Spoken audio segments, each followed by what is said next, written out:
Assalamualaikum warahmatullahi wabarakatuh. Hai teman-teman, jumpa lagi dengan Aulia ya. Kali ini kita akan bahas tentang hal yang perlu kita ketahui sebagai seorang bidan, terutama untuk organisasi, hak, peran, dan sebagainya. Simak video berikut ya. Sebelum lanjut ke topik bahasan, jangan lupa like, komen, dan subscribe ya teman-teman.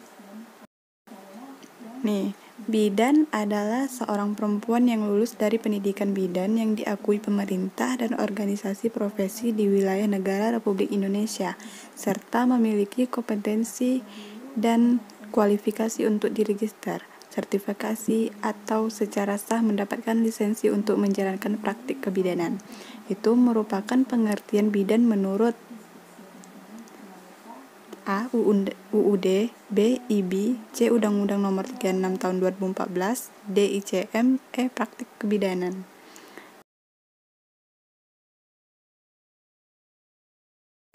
Jadi jawabannya adalah yang B ya teman-teman. Nah, Aulia jelaskan juga pengertian bidan menurut yang lain. Nih, pengertian bidan menurut Undang-Undang Nomor 36 Tahun 2014 ini tentang tenaga kesehatan. Bidan adalah tenaga kesehatan yang dikelompokkan ke dalam tenaga kebidanan, memiliki kewenangan untuk melakukan pelayanan kesehatan ibu, pelayanan kesehatan anak, dan pelayanan kesehatan reproduksi perempuan dan keluarga berencana. Nah, satu lagi, menurut ICM atau International Confederation of Midwife, bidan adalah seseorang yang telah menyelesaikan atau lulus program pendidikan kebidanan yang diakui secara resmi oleh negaranya serta berdasarkan kompetensi praktik kebidanan dasar yang dikeluarkan ICF dan kerangka kerja dari standar global ICM untuk pendidikan kebidanan, telah memenuhi kualifikasi yang dipersyaratkan untuk didaftarkan dan atau memiliki izin yang sah untuk melakukan praktik kebidanan dan menggunakan gelar atau hak sebutan sebagai bidan, serta mampu menunjukkan kompetensinya di dalam praktik kebidanan. Kita lanjut soal yang kedua. Nah, IBI didirikan pada tanggal.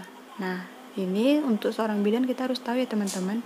Jawabannya adalah C. 24 Juni 1951. Ini penjelasannya ya teman-teman. Dalam sejarah bidan Indonesia menyebutkan bahwa tanggal 24 Juni 1951 dipandang sebagai hari jadi IBI. Pengukuhan hari lahirnya IBI tersebut didasarkan atas hasil konferensi bidan pertama yang diselenggarakan di Jakarta tanggal 24 Juni tahun 1951 yang merupakan prakarsa bidan-bidan senior yang berdomisili di Jakarta. IBI masuk menjadi anggota ICM pada tahun A. 1956, B. 1952, C. 1954, D. 1955, E. 1960. Jawabannya adalah berikut pembahasannya. 3 tahun setelah konferensi, tepatnya pada tanggal 15 Oktober 1954, IBI diakui sah sebagai organisasi yang berbadan hukum dan tertera dalam Lembaga Negara nomor JA5-927 Departemen Dalam Negeri. Dan pada tahun 1956, IBI diterima sebagai anggota ICM atau International Confederation of Midwife. Jadi dari soal ini jawabannya adalah yang A, tahun 1956 ya teman-teman. Masih lanjut lagi.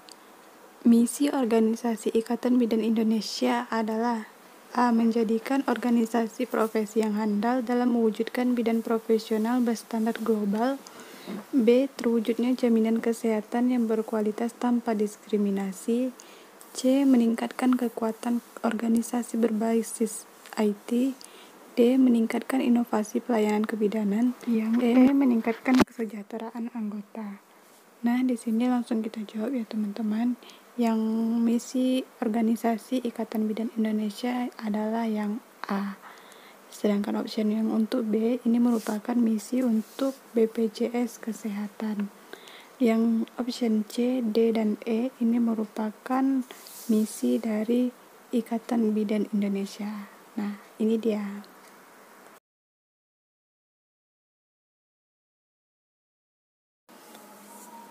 Apakah arti buah delima yang merekah pada logo IBI?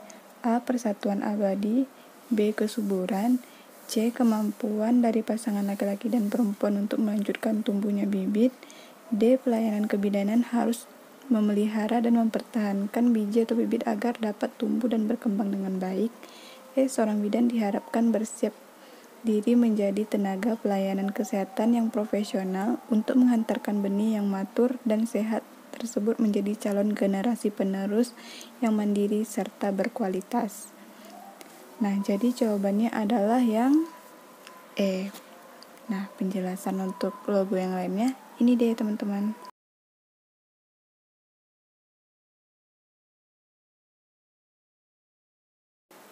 Beralih ke topik lain, tugas pokok bidan adalah A. Pelayanan kesehatan ibu dan reproduksi perempuan, B. KB, C. Kesehatan bayi, D. Kesehatan masyarakat, E. Semua benar.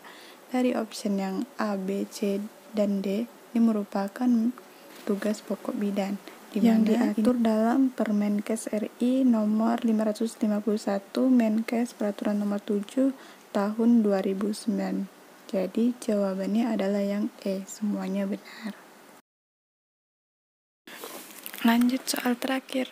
Seorang bidan melakukan rujukan pasien dengan kehamilan PEB usia kehamilan 36 minggu ke RS di kotanya. Apakah peranan fungsi yang dilakukan bidan tersebut? A. Pelaksana, B. Pengelola, C. Pendidik, D. Peneliti, E. Pengamat. Nah, kita tahu peran bidan itu ada 4, yaitu sebagai pelaksana, pengelola, pendidik, dan peneliti. Sebagai bidan pelaksana itu memiliki tugas mandiri, kolaborasi, serta ketergantungan. Tugas mandiri itu mampu melakukan pelayanan kebidanan dengan menerapkan asuhan kebidanan pada klien. Kalau untuk yang kolaborasi, itu menerapkan manajemen kebidanan serta melakukan pertolongan pertama dalam keadaan gawat daruratan.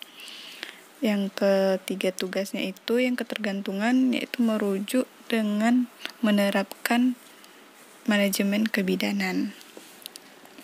Untuk bidan sebagai pengelola, itu pengembangan pelayanan dasar kesehatan dan partisipasi tim tugasnya.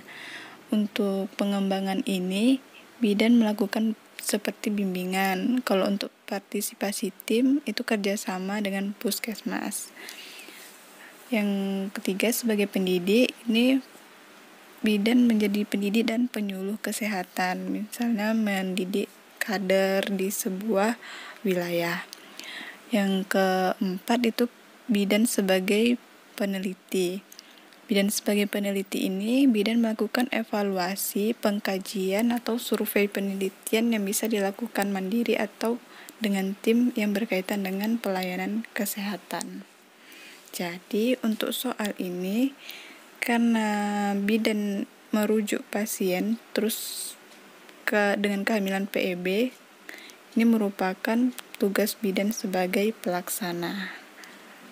Nah, sampai di sini pembahasan kita. Semoga bermanfaat bagi kita semua ya teman-teman. Jangan lupa like, comment, subscribe, dan nyalakan loncengnya. Terima kasih.